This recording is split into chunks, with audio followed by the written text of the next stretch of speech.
Zacchaeus, that we've been talking about what feels like forever with all of the delays and everything else with the brother, but Zacchaeus is one of your friends.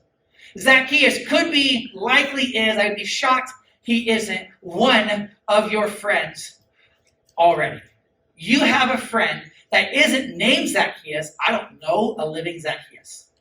But you likely have a friend that feels about us as a church, feels about us as a youth group, and maybe even you regarding your faith, the way Zacchaeus thought about the crowd. And here's why. Because for whatever reason, and I'll get to it because Morgan, again, we'll go back to your quote. Okay, Morgan has said the best quote ever when she spoke a couple weeks ago, but basically, in Morgan's own perfect terms, we do to them what we would hope no one would ever do to us. So here's my question for you, okay? Here's my question before we get into the Bible one more time in regards to Zacchaeus. And who knows, we might be under snow for the next 4 weeks and not see each other until we go to Florida. At least Florida's a good thing. Here's the question. What friend would you never invite? What friend would you either never invite to church, never invite to have a relationship with Jesus, maybe not invite to even have a conversation with you about Jesus? The question is, what friend would you never invite? Likely, if you're to be honest, you can answer this question, and this will help you out. What friend have you never invited? At any point, okay? At any point, what friend have you never invited? Because Zacchaeus, as we know, was never invited to the front. Here's what I know, and I hope you've picked this up by now over the last few weeks at looking at this really short character in Luke. But this is what I know about him that Morgan brought out to us so clearly, and I want to just state it, the logic and advice of it again, is that when you and I have either ours by someone else, or in this case, when we confirm someone else's preconceived lack of belief. Say it again. When you and I tell someone else, yes, I believe about you what you believe about yourself. When I believe about you, what you fear is true about you. We tell them that, either directly or unintentionally.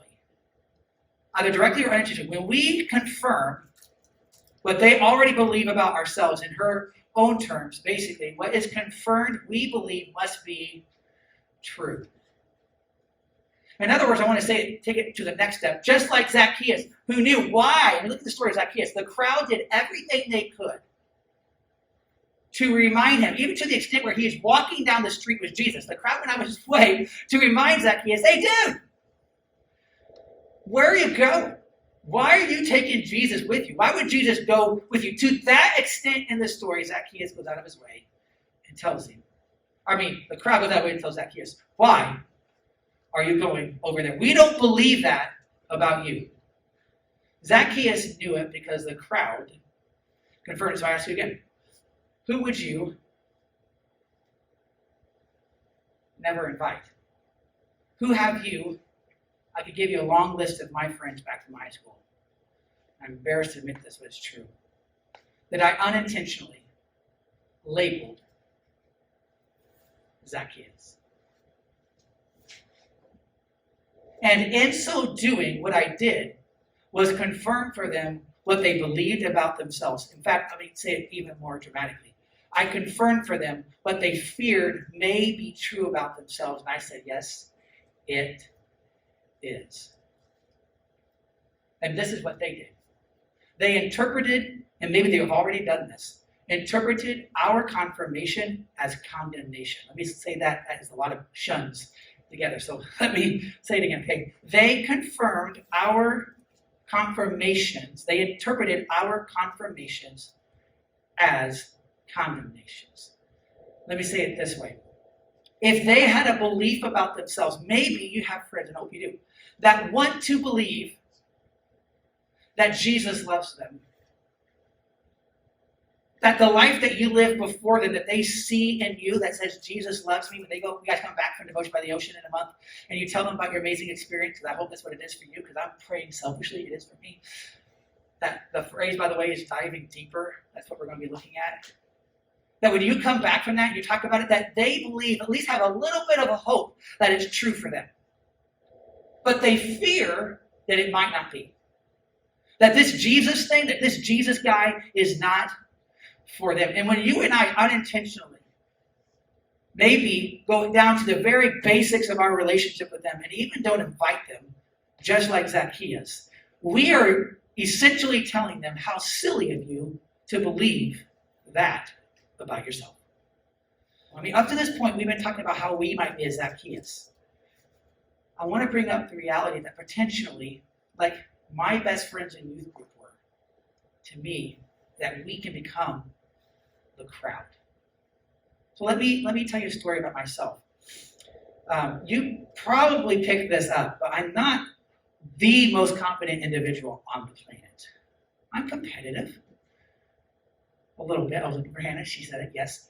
I'm a little competitive. I think I'm pretty good at a lot of things, but there are things when it comes to being a leader, when it comes to believing I can lead, that I have insecurities in. I'm just going to be real. And what terrifies me, if I'm going to be honest, what hurts me the most is the source of that insecurity. It goes back to my 9th grade year in youth group. My greatest insecurities as a leader are actually birthed from my 9th grade year in youth group, the Brookside Free Methodist Church in Kokomo, Indiana. I was extremely involved, and as you can imagine, I was the idiot in the room. Probably kind of said this before, okay? Or if I can see you laughing underneath your mask, it hurts. Okay? Hurts just a little bit, and I heard you guys laughing. What the heck? No, but seriously, like I was the idiot, I was the goofball, I definitely was a clown, class clown, okay? That's what I did. I loved being silly. And we had this thing called a youth council. Worst thing ever. So basically what happened, it became like the popularity contest, and you started to vote in people to be on this council, and one of them would actually like get a sit on the board. That would be terrifying back then, but whatever. And I wanted to be on that by this point. I had kind of began to feel the tug of God in my heart. About a summer later is when I accepted that God was calling me to ministry. And I'll never forget the day. I can tell you exactly where I was sitting. I can tell you my friends and how we were sitting in this. We were actually in like the chapel. I don't know why we did this in the chapel, but all of our meetings were in the chapel. They weren't in our youth room. And so I'm sitting in this pew beside my friends, and I'm like, guys, vote for me. I really want to get into this. And with dead seriousness in their face, they looked at me kind of like a, what? Like, say that again? Come at me again. Like, what do you mean you want to be one of those? I'm like, yes, please vote for me. I seriously want to grow in this area. God's calling me to ministry. Vote for me to be on the council. And one of my best friends had no idea, but from her heart spoke, well, why would I vote for you? And I'm like, why wouldn't you? I'm going to elaborate here? Clearly I'm asking you. Like, you want me to kiss your feet? Because that's gross, okay? Just because a lady did to Jesus doesn't mean I need to, okay? No, like seriously, like vote for me. And my friend goes, why would we do that? In quote, okay, this is what she said. Are you ready? You're too, can anybody who doesn't know the story finish it? You're too funny to be a leader. Yeah, it's laughable. I wasn't trying to be funny. See, like, you're too funny to be a leader. And since that day, I mean, to this day at times, I will struggle. I did it last night, just looking at my shoes and thinking, like, is that too much? And Rachel was like, you idiot, just wear the shoes. All your other shoes are in your house, 5 feet in the air. You're going to go barefoot in the snow? Like, wear the shoes, dude. And I'm like, still this day, I still wrestle with the fact, like, is it okay to be funny? Is it okay to express my personality? Is it okay to be me? Why? Because one of my best friends in church told me, in church, you can't be that way. In church, you can't lead. In church, you can't be much. We don't believe, this is literally how I interpreted that. We don't believe in you, and it is silly that you ever did. It is silly, Jason. Like, how laughable, dude, that the guy who likes to make people laugh would think that he could lead anybody. And I walked away from that day, and I did not get voted in any of my years of high school. And every year when I asked, the answer was, you're too funny.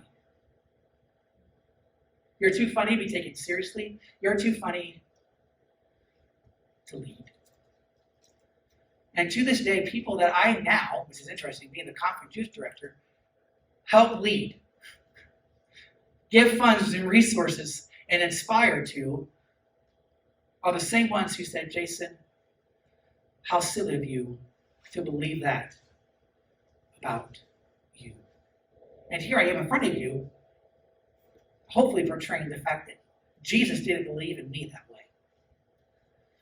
Yet I struggle to this day, at times being reminded that Jesus doesn't believe in me the way my friends made me feel. Now, I know it's not really funny to make friends feel this way, but the question for me and you today is like, with whom have you become the crowd? With whom have we? What types of people have we become the crowd to? Whom have we said, you're not welcomed here? You're not invited here. This isn't a place for you. We don't believe in you. Who have we unintentionally, maybe? I think it's very true. My friend never meant to hurt me. In fact, I don't think they even know that this ever bothered me, and it still does to this day. But I interpreted it as they were condemning me and saying, how silly of you. Thank the Lord, I came to believe in myself the way Jesus believes in me. And my prayer is this, that because of you, your friends will too. Let me say it one more time. My prayer is this, that because of you, your friends will become to believe in themselves the way Jesus passionately believes in them. So who is the friend you're apt to turn into, intentionally or unintentionally? Zacchaeus. Who is the friend? Here's what I want to encourage you to do. I have no idea when you're going to be able to pull this off, so we may not see each other for weeks. I'm not being pessimistic at all, but I'm excited for the snow apocalypse, okay? I want to encourage you to do this, whether it's inviting them to Florida, inviting them to a youth group. I want to encourage you to do this. Invite the friend you never invite. Say it one more time. Not the friend that is easy. Invite them, sure. Invite the friend who always says no. It's not your responsibility to make them get here, by the way. But invite the friend you'd never invite. Invite the friend that you subconsciously put into a box and saying they won't come. Why would they come? Invite that friend. Because Jesus invited that friend to have a relationship with him. In fact, he invited every single one of us that fits that bill. And he invited us to have a relationship with him. And Jesus' invitation to us is invite your friend you'd never invite. Say it with me. Invite my friend I'd never invite. One more time. Invite. Okay, with the AirPods in, I can't hear you. Okay, so one more time. I'm doing it for the phone. Okay, right? One more time. Invite my friends I never invite. And since I very awkwardly did it in front of the camera, and everybody just looked that direction in the room, all of you on camera do it for the fun of it. Okay, no, it's not even live, guys, by the way. I'm just recording myself. One more time. Don't say it. I'm just telling it to you. The scariest thing, I think, for my heart, and I hope my friends recognize this, is that if there's anything that matters to me, if there's any reason I'm on this stage, is to do my best to ensure that you know that Jesus believes in you more than you will ever know. And the you means you and your friends. Let me just end it this way. You can't see it because this sleeve is too tight. But you know our little wristbands. Does anybody remember what our little mission statement is? Helping our friends. Yes, dude, my heart is full. You guys knew it. It's like, Raina's like, shut up, Jason, I know it. Just let me say it. Helping our friends know Jesus. You know what mine is? It's not on the wristband. Too many words. Helping you and your friends know Jesus. And know how much he believes in you. In fact, we have these value statements that define all that I endeavor to do. Why we're actually back into this space the way we are. Why we tore the wall down and redid it to make the room bigger.